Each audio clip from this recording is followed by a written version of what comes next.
अगर हमें अपनी लाइफ में कंप्लीट तरीके से सक्सेस होना है तो उसके लिए एक मूल मंत्र है। और वो क्या है? वो है भाई अपमान, बेइज्जती और गुस्सा। अब आप लोग कहोगे कि ये किस तरीके का मूल मंत्र हुआ? ये जो तो हमारे जो बेइज्जती है उसके लिए शब्द यूज किए जाते हैं। लेकिन अगर इस बात को हम बहुत ध्यान से देखें तो इसका जो जवाब है या आंसर है वो इसी के अंदर छिपा हुआ है। कैसे? मान लो अगर हम कोई काम गलत करते हैं और उस काम को जिस आदमी को उसकी नॉलेज भी नहीं है और वो भी उससे कहता है कि ये आपने बहुत गलत कर दिया, तो उससे हमें एक हमारे अंदर एक चिढ़ आती है, यानी कि कह सकते हैं कि जेलसी होती है। और फिर उस काम को हम बिल्कुल नए तरीके से करना स्टार्ट कर देते हैं। लेकिन वो भी भाई हमारे ऊपर होता है। कई तो ऐसे होते हैं कि कही हुई जो बात है उनके दिल तक पहुंच जाती है, और जो बात हमें हमारे दिल को या हमें बुरी लगी है उसका जवाब हम दूसरे को वो कहते हैं ना कि सूत समेत वापिस करते हैं, यानी कि करके दिखाना होता है। बोलने से कुछ नहीं होता भाई। आज का जो टाइम है वो हमारा क्या है, अगर हमें किसी को कुछ करके दिखाते हैं तब ही हम सही माने जाते हैं, सिर्फ बोलने से नहीं। आप बताइए, जो एक छोटी सी सुई होती है बेटे, उसका जो काम है वो हमारा कपड़ा सिलना होता है, यानी कि सुई और धागा जो हमारी वो कपड़े की सिलाई के लिए काम आते हैं।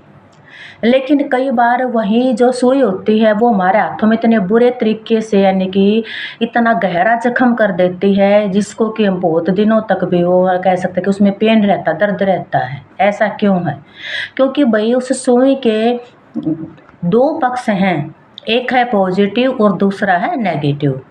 इसलिए जो हमें हमारे लिए गलत शब्द बोलते हैं या हमारी इंसल्ट करते हैं तो उससे हमें गुस्सा तो ज़रूर आता है, लेकिन कहीं ना कहीं अगर हमारे अंदर इंसानियत है तो उसे हम प्रूव करके दिखाना चाहते हैं।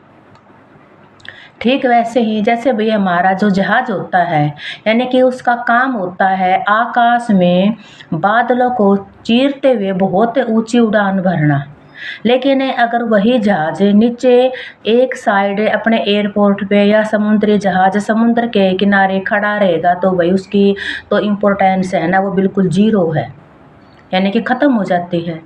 और दूसरी बात क्या होती है कि भाई अगर हम किसी के पास कोई चीज़ मांगने के लिए जाते हैं ना, तो जिसके पास जो चीज़ होती है भाई वो उसी को वो वही चीज़ दे सकता है, यानी कि जिसके पास जितनी नॉलेज है या जितनी समझ है वो वही तो देगा ना। तो कभी भी अगर इन फ्यूचर हमें ऐसी कोई समस्या आ जाती है कि भाई हमारे सामने ही हमारी इंसल्ट की जा रही है या हमें भला बुरा बोला जा रहा है, तो उस चीज़ को इतना माइंड नहीं करना होता, उसको हमें अपने आप को सही प्रूव करके दिखाना होता है। और वो कैसे होगा? Work hard.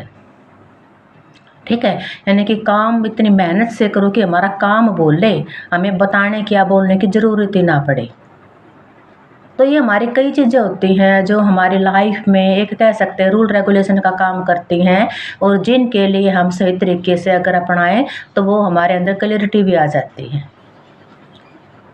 तो ये क्या है भाई कि हमारे पास जो है हम दूसरे को वही देंगे। ठीक है, वो हमारे ऊपर डिपेंड करता है तो हम उसको किस तरीके से लेके चलते हैं। तो अपना पॉजिटिव वे रखो, वर्क हार्ड करो और लाइफ में सक्सेस हो जाओ। Thank you, have a nice day.